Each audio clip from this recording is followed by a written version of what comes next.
terminado, les soy bien honesta, las lágrimas no me dejaban de salir. De emoción, sí, de que todos queremos eso. Amén. Yo le mandé un video que lleva lleno de envidia de la buena. Sé que el Señor puede hacer eso también en nosotros. Y gracias, pastor, porque su ejemplo arrastra. Así que cuéntenos cómo fue toda esta historia, porque ahí lo vimos, lo que nos televisaron. Y el tema también, porque de repente los pastores, los invitados nos dicen, yo voy a hablar tal cosa, pero nosotros no le preguntamos y quizás fue adrede. Entonces le pusimos de cantar a predicar. Amén. Cantar y tocar el teclado, porque no solo cantaba. Así que cuéntenos, pastor, ahí tiene todo, ya la vimos en película, en la versión hablada. Ya en vivo. Sí. Bueno, primeramente muchas gracias, hermanas, por hacer esto. Realmente yo creí que venía solamente a dar, pero yo he sido bendecido y yo he recibido Amén. Tremenda bendición. Así que muchísimas gracias de verdad por este detalle. Quiero decirles, hermanos, que si yo pudiera ponerle un título, un tema a mi vida, sería: cuando Dios pone sus ojos en una persona, esa persona va a llegar a ser hijo de Él y le va a servir, pase lo que pase, ¿verdad? La gracia de nuestro Dios es irresistible, y así de grande es la gracia, la mente de Dios, que antes que nosotros naciéramos Él ya nos conocía, ya nos amaba, nos había escogido y había decidido que nos iba a llamar en algún punto de nuestra vida. Yo nací en un hogar no cristiano, pero duró pocos años eso, porque a mis 3, 4 años de edad yo recuerdo, tengo algunas memorias de mis padres cuando eran inconversos, pero a muy corta edad mía, mi papá, el pastor Francisco, se convirtió al Señor. Él vino a Cristo, Dios lo salvó de una depresión severa, de un sinsabor que él tenía en su vida. Había llegado al punto casi de desear quitarse la vida, y Dios lo tocó a través de un programa televisivo. Él recibe al Señor, creo que era el Club 700 o algo así, y ese programa al final le invitaba a él a que se uniera a una iglesia. Así es como él llega al centro evangelístico de las Asambleas de Dios. Y se empieza a congregar ahí. Al poco tiempo mi mamá recibe al Señor también, y el hogar cambió. Yo, desde que tengo memoria, mis padres ya pues eran cristianos. Pero por nacer en un hogar cristiano no es automático que el hijo sea cristiano también, o los hijos, ¿verdad? En este caso, una hermana mayor, Sami, mi hermana menor, Alicia, y su servidor, el de en medio. Y entonces recuerdo yo que, bueno, siempre recibí un buen ejemplo, una buena formación cristiana. Pero llegó la adolescencia, y algo que mi papá hizo bien es que me metió a clases de un instrumento musical. Yo empecé con la guitarra acústica, ¿verdad? Y entonces me motivó, porque al principio no quería. En una vacación, recuerdo, a finales del año escolar, no, ¿para qué me vas a meter a clases? Yo quiero descansar, quiero ver tele. Y me mandaban a trabajar a la empresa de mis padres, y al salir del trabajo me mandaban a clases de guitarra, y no, me duelen los dedos, yo no quiero. Mira, me dijo, si aprendes guitarra te voy a comprar una. Y fuimos a un almacén y la compramos, y bueno, ahí me motivé y empecé a aprender guitarra. Pero después de aprender guitarra, me acuerdo que empezó a llamarme la atención bastante la música del mundo, y era un don, un talento que Dios me había dado para glorificarlo a Él. Y en mi corazón, digamos, adolescente, rebelde, yo quería tocar canciones del mundo, impresionar a las hipotas, era soltero y ahí andaba. Pero Dios es un Dios amoroso, pero también es un Dios celoso. Y los dones que Él da a sus hijos y las personas que Él llama a su gloria eterna, le debemos de servir a Él. Entonces, yo me acuerdo que después aprendí también el teclado, el bajo, la batería. Y cuando llegó la adolescencia, yo me quería alejar de las cosas de Dios y rebelarme un poco contra mis padres, pero algo que me mantenía con un pie en la iglesia era esa participación en el grupo de alabanza. Así que a pesar que en la semana yo me alejaba, o en la universidad, la influencia del mundo, ¿verdad?, es fuerte con los jóvenes y cada día es más fuerte, pero el servir al Señor, el estar congregándose en una iglesia, asistir a un ministerio juvenil, eso de alguna manera no me dejaba alejarme del todo, y era la gracia de Dios preservándome. Así que yo ahí veo esos dos principios, ¿verdad? La gracia de Dios escoge al que menos merece, pone sus ojos en Él y no lo suelta, y también la gracia de Dios preserva a sus hijos, aún en medio de nuestra rebeldía. Pero recuerdo que llegó el momento donde yo ponía 1000 excusas para servir al Señor. Porque mi padre, siendo pastor, me decía, vos vas a ser pastor también. Y yo creí que solo se trataba realmente de un deseo de papá, de que yo siguiera con el legado de una iglesia que ciertamente él la fundó en 1990, y que pues él quería, no hay mayor orgullo para un papá, ¿verdad?, que ver a sus hijos o a su hijo continuar con el camino del Señor. Pero no sabía que realmente no eran ideas humanas, sino que era la voluntad de nuestro Dios manifestándose. Yo decía, no, yo voy a hacer todo menos pastor, y suficiente agradezcan, decía yo a mis papás, con que participen en la alabanza, porque yo más de eso no. Voy a ser ingeniero, y empecé a estudiar la ingeniería. De hecho, finalmente me gradué y continuaba mi participación en la alabanza. Y mi papá me decía, no se conforme, hijo, con menos que el llamado que Dios tiene para su vida. Dios tiene un llamado para usted como pastor. Pero no me obligaba tampoco, ¿verdad? Y ahí estábamos en ese estir y encoge. Recuerdo que empecé a ejercer la ingeniería, empecé a trabajar en una empresa, y la empresa quebró. Quiero pensar que no tuvo que ver conmigo en la quiebra, ¿verdad? Pero por cuestiones de Dios empezaba cambios grandes a nivel mundial, ¿verdad?, en el mercado y todo, y nos salimos del mercado, nos quedamos mal. Entonces, bueno, empiezo yo a buscar trabajo. Yo decía, bueno, está bien, no voy a ser quizás ingeniero, pero tampoco pastor. Y entonces me voy a dedicar al mundo de los negocios, y empiezo a juntarme con personas, con amigos no cristianos que estaban inmersos en el mundo de los negocios, personas que aparentemente eran muy prósperas, pero cuyo Dios era el dinero, y su vida era en función del dinero, de las riquezas, de cosas de este mundo.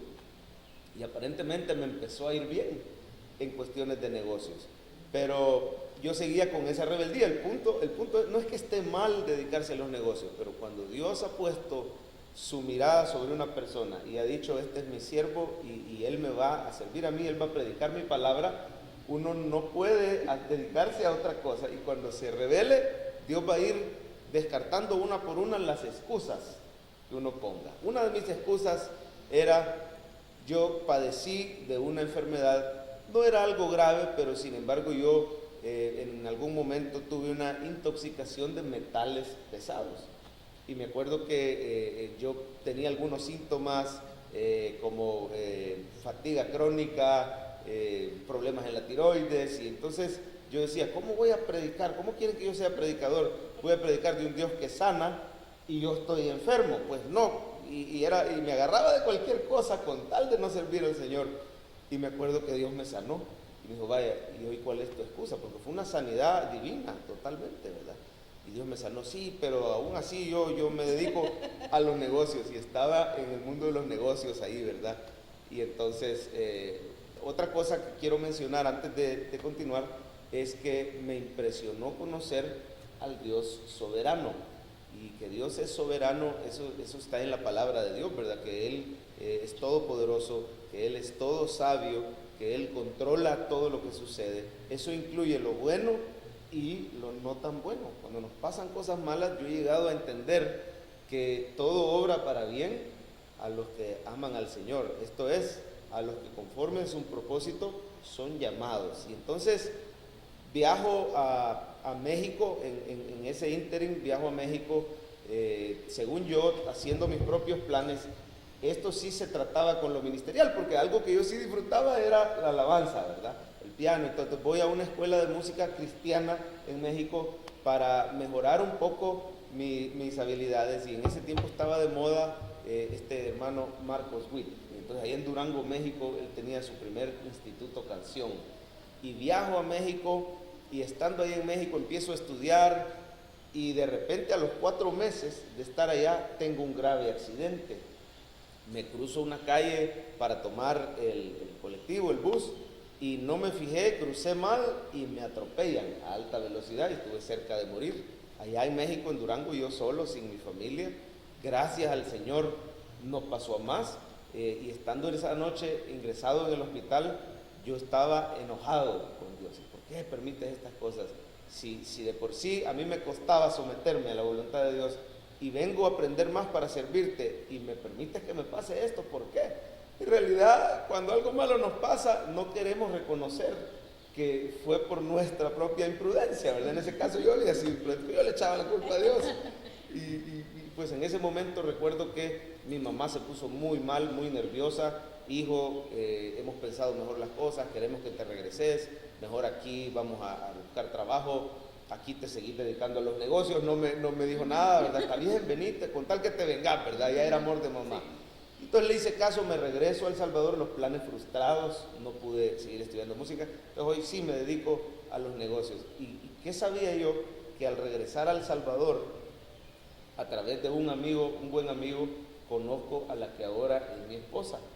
Y entonces empezamos a ser amigos, empezamos a andar de novios y empieza Dios a usar a esta mujer para ser una influencia que me acerque más a Cristo, que me motive más a servir a Dios. Eso que vieron hoy, que ella, esas palabras que ella me da y la educación cristiana que tienen mis hijos, se la debemos mucho en parte a mi esposa, ¿verdad? La esposa que Dios me ha dado, una hija de Dios, una sierva de Dios.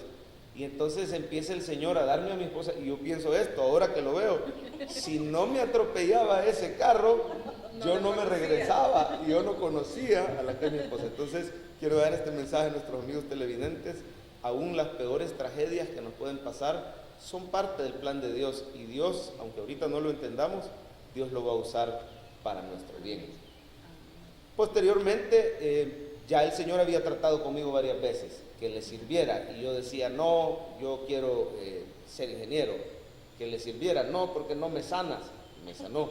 Que le sirviera, no, porque quiero ser hombre de negocios. Y ahí vino el punto fuerte, que a los 4 años de un negocio aparentemente muy próspero, donde habíamos crecido y donde yo estaba sirviendo prácticamente al Dios dinero, Dios es celoso con sus hijos, y llegó el momento donde Él dice, este es mi hijo y me va a servir a mí porque me va a servir. Y entonces ese amigo del mundo, ese socio millonario, digamos, al que yo tanto admiraba, por circunstancias de este país, él es secuestrado y posteriormente aparece su cuerpo en un vehículo, le quitaron la vida.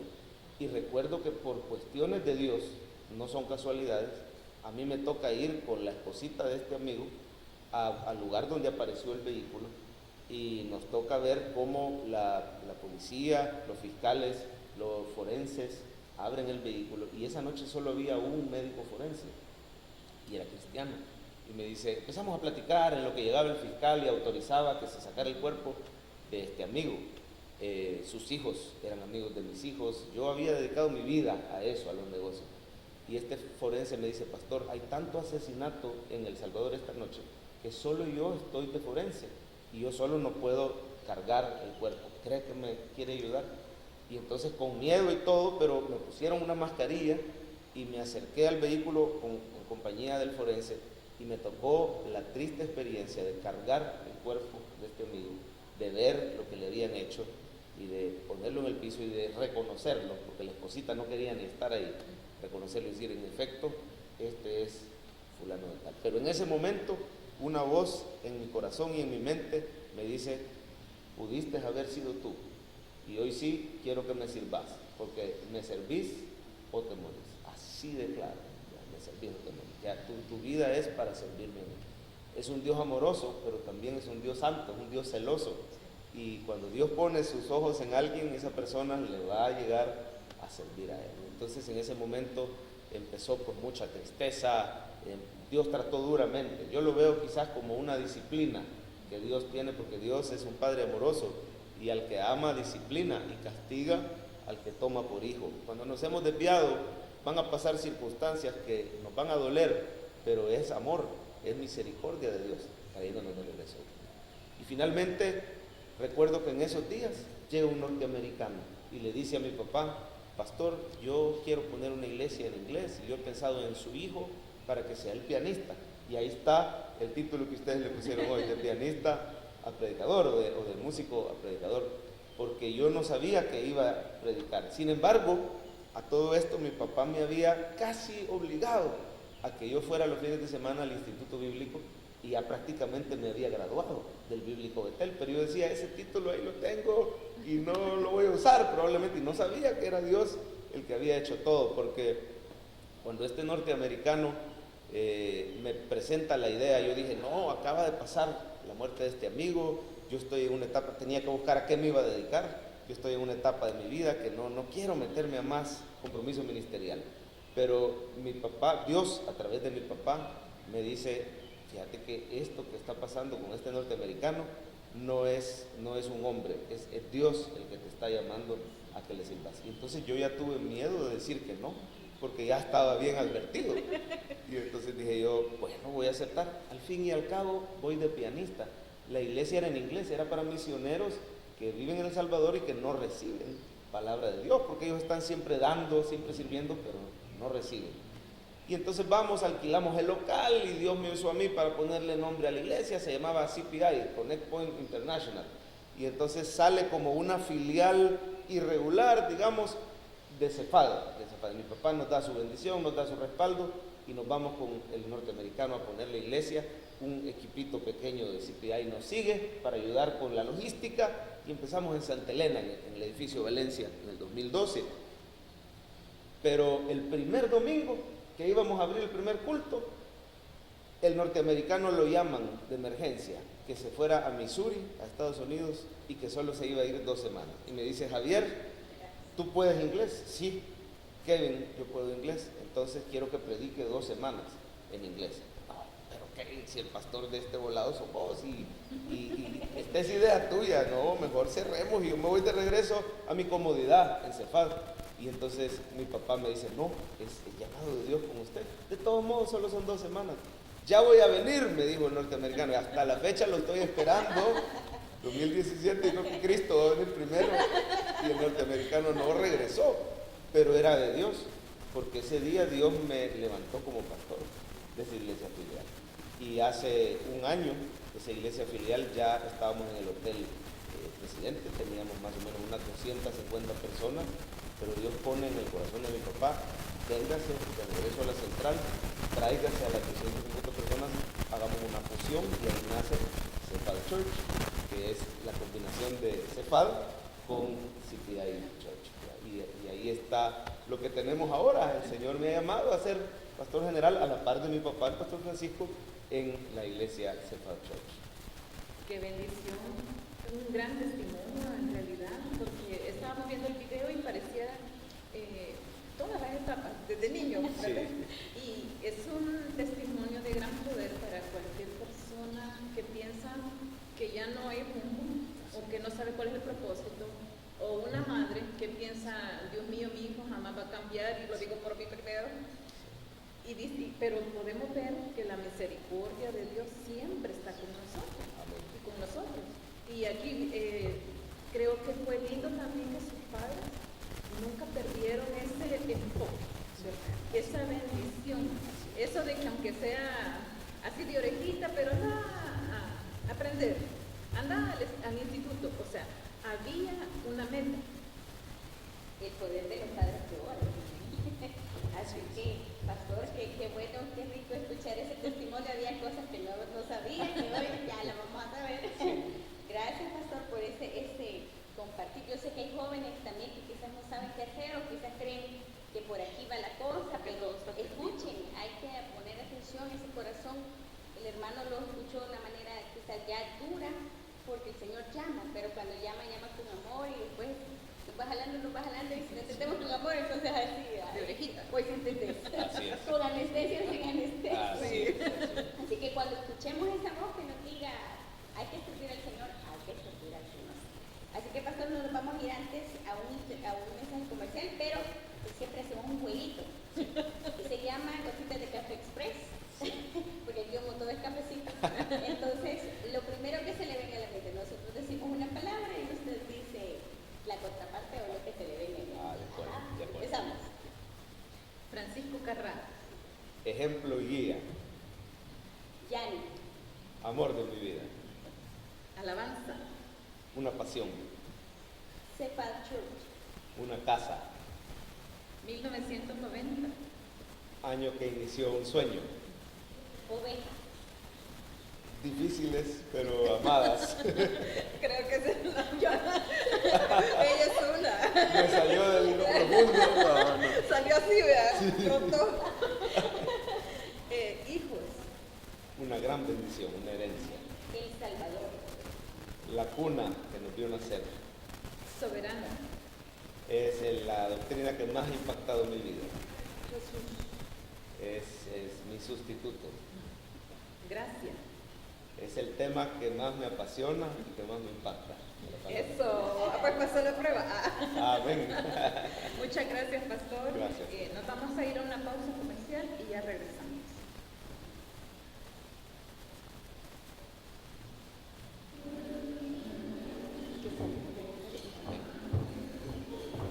No nos pasamos con el tiempo. No, bien. Estamos siempre aquí en vivo a través del Facebook y queremos mandarle un saludo a todos nuestros